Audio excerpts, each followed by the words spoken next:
Ini adalah pengeluaran gue di Edinburgh di salah satu bulan di tahun ini. Dan kalau misalkan gue kurangin dengan rent, maka pengeluaran gue nggak sampai 300 pound sebulan. Tapi gue nggak merasa kalau lifestyle gue dibatasin. Jadi inilah tips hidup hemat di Edinburgh tanpa perlu membatasi lifestyle.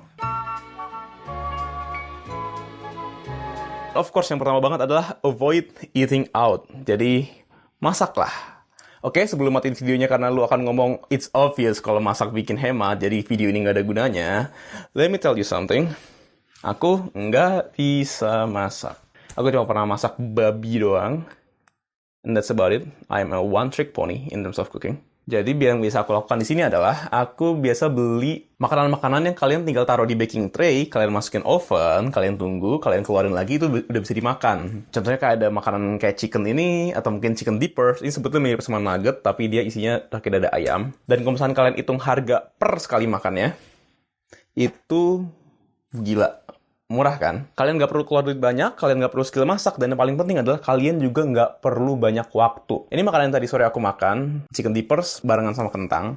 Itu dari aku masuk ke common room kitchen sampai aku keluar lagi dari common room kitchen-nya, dengan kondisi udah cuci dan udah makan, itu nggak nyampe 1 jam. Dan itu mungkin tips yang kalian yang udah bisa masak pun mungkin bisa find it interesting gitu loh. Karena kan mungkin biasanya orang masak pakai bumbu lah, apa ditumis segala macam lama kan. Sementara ini tuh makanan yang cepet dan masih murah gitu. Nah, dan kalau misalkan kalian emang udah mau go this way, aku saranin invest di rice cooker. I think it's obvious. Pasti kalian akan masak nasi juga. Aku juga biasanya masak nasi sih, cuma karena sekarang udah di penghujung waktuku di Edin, jadi aku udah sambil jualan-jualan rice cooker segala macamnya gitu. Jadi aku cuma mempertahankan air fryer. Dan itulah juga yang aku rekomen kalian buat beli. Jadi air fryer itu murah. Pertama, aku beli di Asda, mereknya George Home, cuma 20 pound. Yang kedua, kalian bisa masak, kayak tadi misalkan aku masak kentang, sambil aku masak ayam juga di oven. Jadi total waktu yang aku spend buat masak lebih dikit, plus juga dua-duanya aku bisa nikmatin secara hangat. Dan ya air fryer paling enak sih sebetulnya, karena bisa buat kentang, bisa buat ayam, bisa buat, ya, name anything.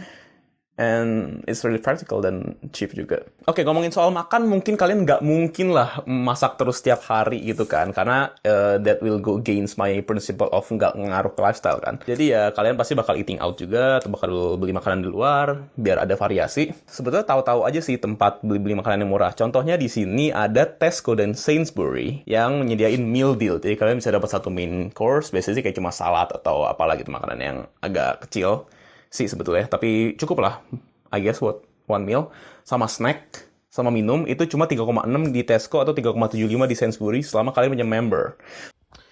Oke, feature right here, sorry to interrupt, tapi sayangnya harga meal deal Tesco dan Sainsbury udah naik saat video ini diedit. Well, I mean, it's still cheap, I guess. So, okay, back to the video. Speaking about members, kalau misalkan kalian punya, ya kalian datang ke toko apapun di sini, make sure to create a membership, karena biasanya itu cuma download di HP, daftarnya gratis, dan kalian bisa dapat diskon. Terus juga kalian juga cari-cari tahu lah, keliling-keliling daerah flat kalian tuh tempat mana sih yang nyediain makanan murah yang kalian juga accept gitu lidahnya. Contohnya seberang flat aku ada yang jual wrap, itu lumayan gede, wrapnya kayak I think segini kali ya, segini gedenya lah, tebel, banyak isinya, dan itu cuma 3,5 pound. Aku beli itu kira-kira 3 kali lah seminggu buat sarapan.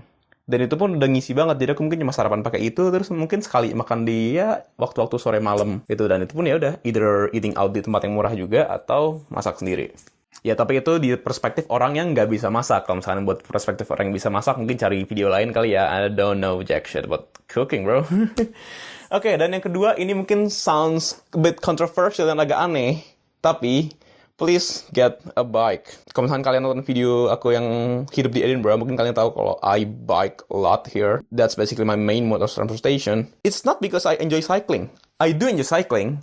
Walaupun I have to be honest, di Edinburgh itu nggak se-enjoyable di kota-kota lain yang pernah aku kunjungin yang cycling enak banget. Contohnya di Amsterdam, ada di Copenhagen. Itu kayak ada designated bike lane, di mana kultur orangnya juga pada sepedaan.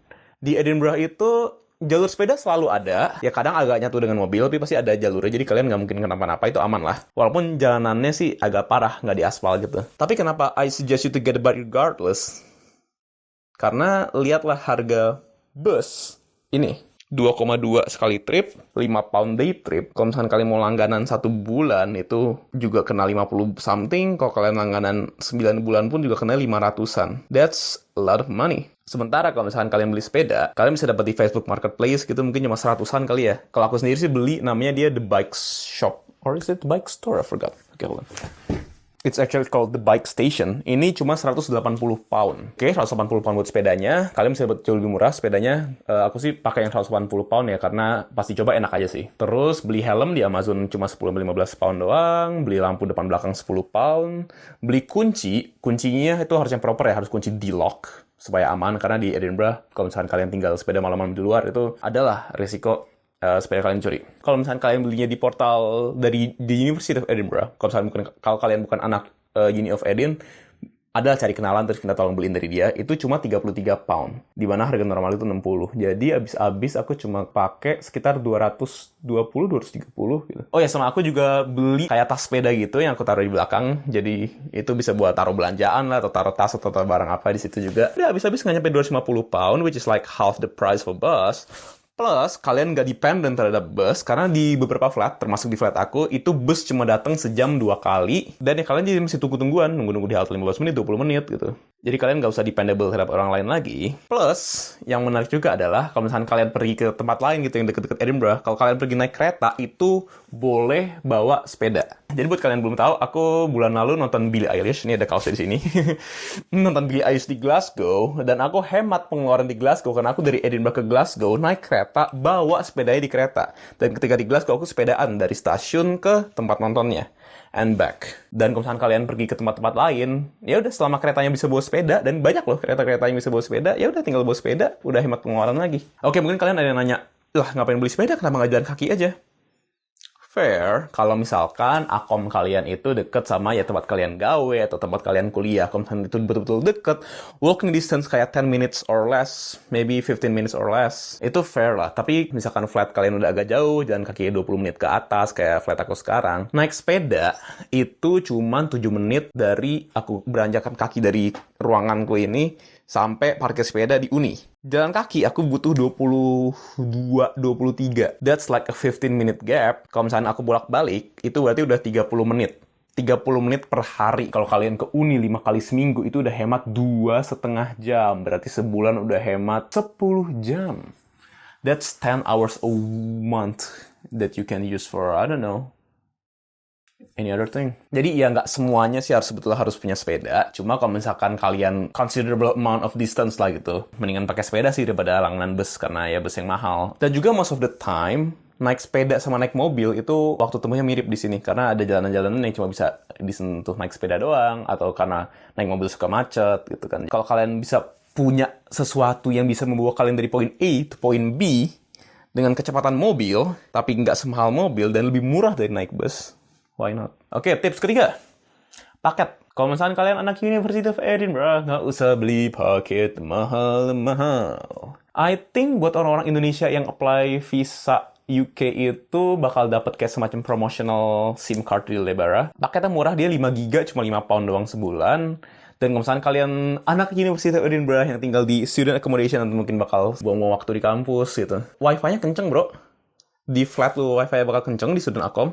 Di kampus Wi-Fi-nya juga kenceng, range-nya gede, dan mungkin ini juga berlaku buat anak-anak Heriot Watt dan Napier kali ya, kalau buat uni. Jadi kalian cuma bakal pakai kuota ya di jalan doang, yang menurutku 5 GB enough. Walaupun personally, aku sih beli paket yang 25 GB.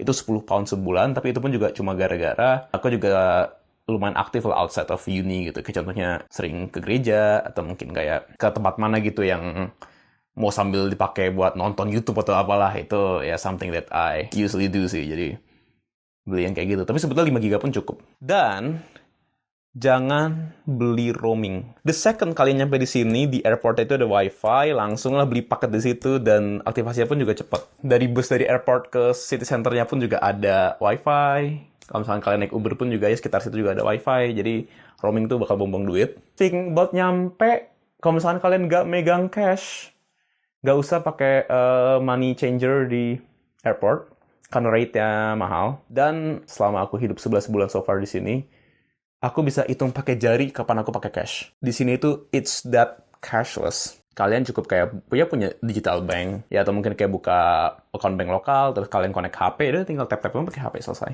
Dan tips yang keempat adalah belanja. Aku mau membagi belanja ini menjadi 2 hal ya. Belanja yang wajib, aka groceries, dan belanja yang godaan. Jadi buat belanja yang wajib, tadi aku udah sempat nyinggung kalau misalnya kalian bisa dapat meal deal, namanya itu Tesco dan Sainsbury. Tapi kalau misalnya kalian mau belanja bulanan, mereka sebetulnya agak mahal, jadi mending kalian belanja bulanan dari Lidl atau Aldi. Ini adalah dua chain supermarket yang on the lower end of things, tapi produk-produk mereka masih berkualitas. Terutama Aldi, kalau misalnya kalian mau beli snack-snack gitu. Ya, misalkan kayak ada Pringles gitu, harga 1, berapa pound. Sementara di Aldi mereka kayak punya semacam off-brand Pringles gitu, rasanya mirip tapi harga jauh lebih murah gitu. Itu hal-hal yang enak gitu lah kalau misalnya buat kalian belanja. Dan kalau misalnya buat kebutuhan sehari-hari, ya murah juga sih. Bumbu-bumbu kayak nggak nyampe 1 pound. Terus juga minyak, telur gitu, murah. Selama kalian beli di situ. Kalau misalnya kalian beli Tesco atau Sainsbury itu bakal agak lebih mahal. Oke, biasanya mereka lebih convenient karena lebih banyak cabangnya. Cuma ya kalau misalnya kalian bisa kayak 2 minggu sekali gitu ke Lidl atau Aldi buat beli belanjaan, ya itu bakal menghemat juga. Itu buat yang wajib. Kalau buat belanja-belanja godaan, just remember that di UK itu it's an open market, I would say. Kayak contohnya dibanding sama Indonesia deh, kalian nggak bisa beli barang dari toko-toko kayak Shein, Temu, AliExpress. Sebenarnya di sini kalian bisa. Oke, jadi kalian ya tahu-tahuan aja tempat belanja-belanjanya. Kemudian juga di sini barang-barang second juga lumayan aktif. Marketnya ada hal namanya Vinted. Jadi kayak semacam aplikasi buat orang-orang ya jual baju second atau mungkin barang-barang second gitu.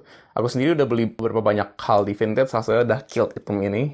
Looks kan cool, right? Dan itu murah gitu loh, kayak harganya 15-20 pound itu untuk Kilt yang mungkin barunya 40-an something. Kalau misalkan aku beli technology stuff itu belinya di AliExpress karena biasanya dia lebih murah. Selama kalian tahu aja sih kayak toko mana yang bagus gitu-gitunya, itu ya mungkin lebih ke entusias spesifik lah ya. Kalau misalkan kalian mau beli baju-baju yang buat lucu-lucuan, ya aku sih sebetulnya nggak support fast fashion. Cuma kalau misalkan buat Halloween itu buat apa ya di Shein, di Temu gitu bisa. Cuma ya I'll be honest with you here, like the quality is not that good in terms of like ya clothing yang lu dapat gitu. But that's an option, dan itu mungkin bisa fulfill your itch of ya gatel belanja. Oke, dan yang terakhir adalah pick your luxury. Of course, kalau kalian mau hidup tanpa compromises, pasti kalian bakal spend duit juga buat luxurious things, right? Nah, tapi sebenarnya luxury yang mau aku maksud sini lah not something yang fancy atau gimana, tapi kayak semacam ya hal yang dipakai buat menyokong hidup kalian lah. Mungkin contohnya buat kalian yang ngopi gitu, ya daripada kalian beli kopi di chain tertentu setiap hari gitu. Teman-temanku di sini ada yang langganan namanya Prey, bisa langganan for like 5-6 pounds, mana aku lupa harganya. Tapi kalau beli kopi di chain mereka bisa diskon 50% gitu. Nah, kalau aku sendiri luxuryku adalah gym di sini. Kalau misalnya kalian anak University of Edinburgh, kalian bisa manfaatin diskon student buat university gym. Itu lengkap banget loh. Namanya Pleasance, itu betul-betul gym lengkap, gede. Cuman emang kalau misalkan jam-jam sore 5-8 malam gitu rame banget. Jadi mungkin kalau misalkan kalian bisa workoutnya ya pagi atau siang. Itu enak banget sih, jujur di situ. Kalau misalkan kalian mau kayak coba self care, mungkin kayak potong rambut itu gimana ya. Kalau misalkan pinter-pinter nyari, kayak my last haircut itu free gara-gara aku potong rambut di Capster yang baru latihan gitu, yang kayak lagi transisi dari latihan ke mau praktek full time. Itu banyak lah opportunity-nya di kota yang cukup gede ini gitu. Jadi kalau misalkan kalian pinter nyari, kalian bakal dapat aja sih. Kalau misalkan kalian luxury-nya adalah minum-minum, misalkan minum-minum di luar, going out on a night out gitu ya, kalian bisa sesimpel nge-pre dulu dengan beli minuman di Lidl atau Aldi, minum dulu di flat, jadi udah agak tipsy dikit dan baru go out your way to have fun on a night out. Ya aku sih bukan tipe yang kayak gitu-gitu ya, tapi ya I've heard that itu ngebantu banget. I think that's it for me. Oh no, wait, no, actually I think setelah video ini aku shoot, aku bakal bikin semacam list Google Maps yang isinya adalah tempat-tempat makan gitu yang kalian bisa dapetin harganya murah, nggak nyampe 10 pound, dan itu makanannya enak. Tapi mungkin nggak semuanya halal, jadi mungkin kalian harus cross-check lagi if you need halal food. Cuma ini yang selama 1 tahun ini aku temuin dan rekomend dan tidak merogoh kocek yang besar. Okay, that's actually it for now. I hope you enjoy watching as I do enjoy saving. Goodbye.